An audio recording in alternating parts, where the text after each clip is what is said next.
She thought towing was power, not realizing I'd read every HOA rule twice, logged every violation once, and turned her favorite weapon into the very trap that ended her reign. Let me start from beginning. The first thing anyone noticed about the neighborhood was how quiet it looked. Wide streets, trimmed hedges, identical mailboxes, and the illusion of order that only a strict homeowners association could manufacture. The second thing they noticed, usually too late, was the tow truck. It became a pattern almost immediately after the narrator moved in. Any unfamiliar car parked along the curb, even for a short visit, seemed to vanish within hours.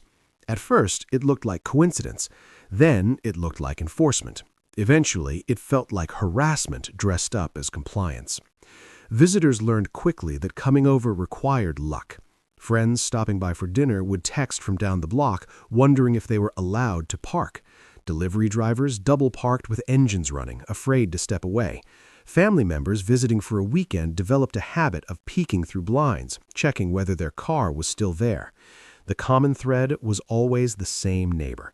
She lived 3 houses down, in a corner property she treated like a command post. She watched everything. She documented everything. She reported everything. She was not on the HOA board, but she acted like its most devoted enforcer, interpreting bylaws with the confidence of someone who believed authority came from volume and persistence rather than actual position. The HOA rules were dense, as they usually are, full of vague language about community standards and parking etiquette. Guest parking was allowed, with conditions.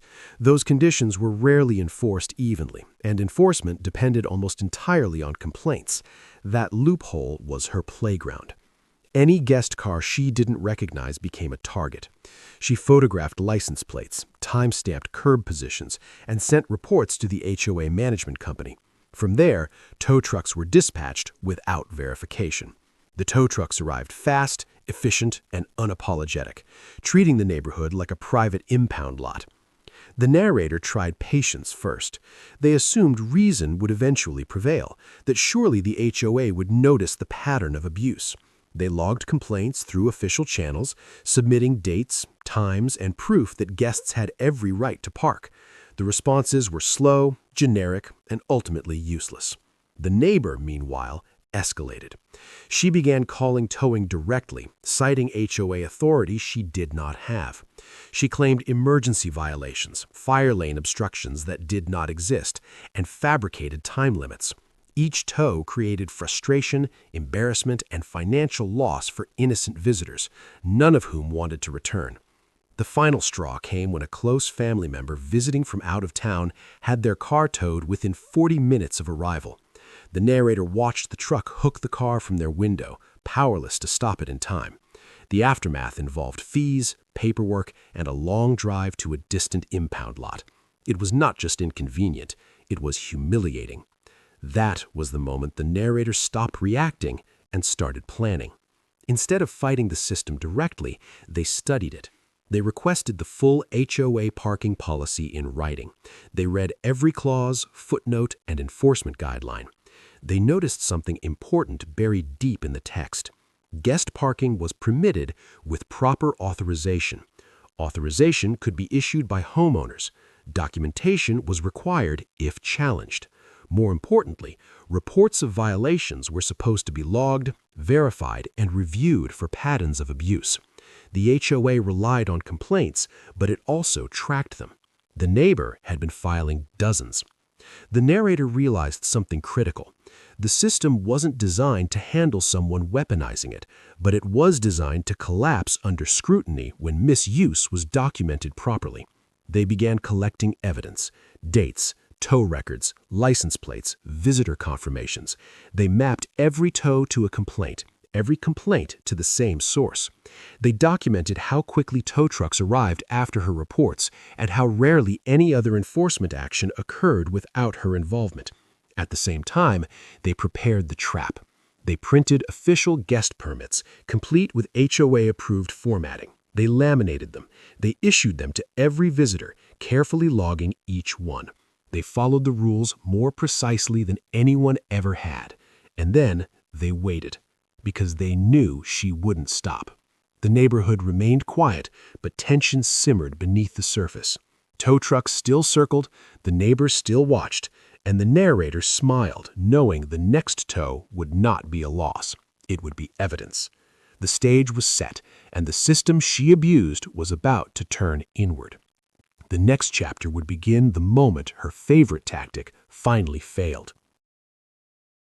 Once the guest permits were in place, the neighborhood dynamic shifted, though only subtly at first. Visitors parked with confidence, permits clearly displayed.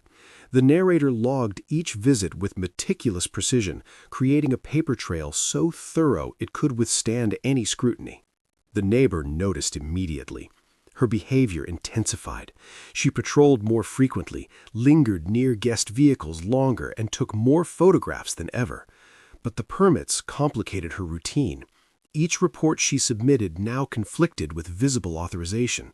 Still, she tried. The first attempt came midweek, when a friend stopped by for an afternoon visit. The permit was visible. The car was legally parked. The tow truck still arrived. This time, the narrator was ready. They recorded everything: the arrival time, the permit in the window, the towing operator's paperwork. When challenged, the operator deferred responsibility to the complaint that triggered the tow. That complaint listed the neighbor as the reporting party. Instead of anger, the narrator felt satisfaction. They retrieved the car, paid the fee, and added the incident to their growing file. Then they filed a formal complaint, not about the tow, but about false reporting and harassment. The HOA could not ignore it this time. The documentation was airtight. More attempts followed. Each one ended the same way. Permitted guest vehicles were reported, towed, and recovered. Each recovery added another data point. Each complaint strengthened the pattern. The narrator noticed something else emerging. Other neighbors began to talk, quietly at first. They compared notes. They realized they had experienced similar issues but never connected the dots. The permits gave them courage. They started using them too. The neighbors' influence weakened as more evidence surfaced. The HOA management company initiated an internal review, quietly at first, then more formally. They requested clarification from the neighbor. They asked for justification. They asked for proof. She provided volume instead. Dozens of emails, screenshots, accusations. None of it aligned with the actual rules. None of it explained why permitted vehicles were targeted. None of it addressed the growing list of improper tows tied directly to her reports. The narrator continued to comply perfectly. They invited friends, hosted family, logged permits, documented everything. They never deviated from the rules, not even slightly. The trap tightened. Then came the turning point. One weekend, multiple guests arrived for a small gathering.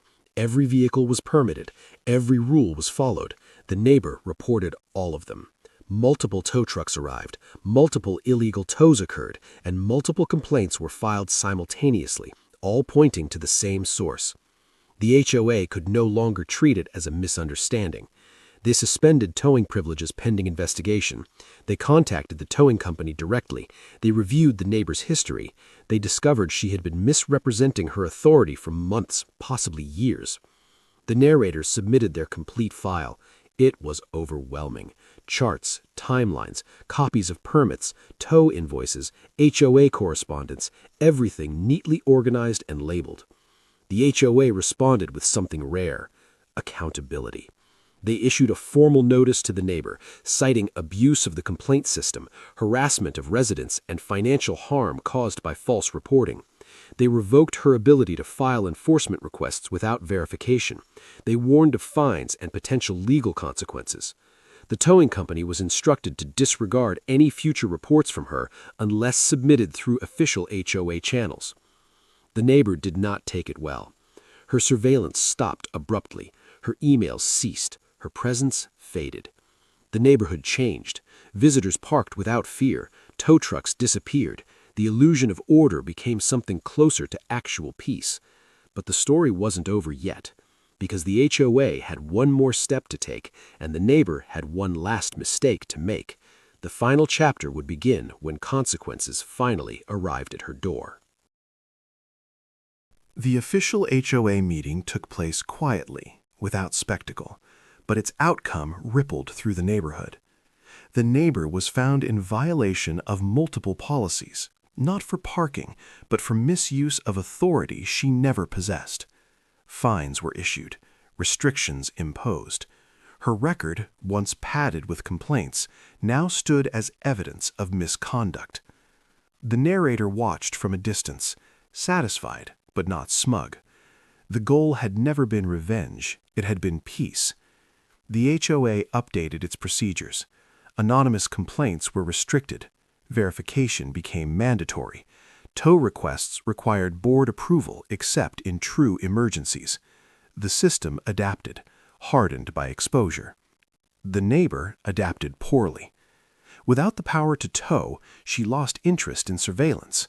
Her yard grew less manicured, her presence diminished. She no longer watched from windows or corners.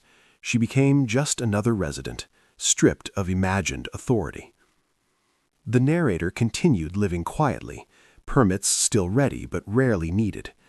Friends returned. Family visited without anxiety. The street felt normal again. Occasionally, a tow truck passed through, servicing legitimate issues, but the era of weaponized enforcement was over. The narrator reflected on the experience with a mix of relief and clarity. Systems designed to maintain order could be twisted by those seeking control, but those same systems, when understood fully, could defend against abuse. The lesson spread. Neighbors became informed. They read their bylaws. They asked questions. They stopped assuming enforcement was always justified. The neighborhood became stronger for it. As for the neighbor, her attempts to regain influence failed. Complaints went unanswered. Reports were scrutinized.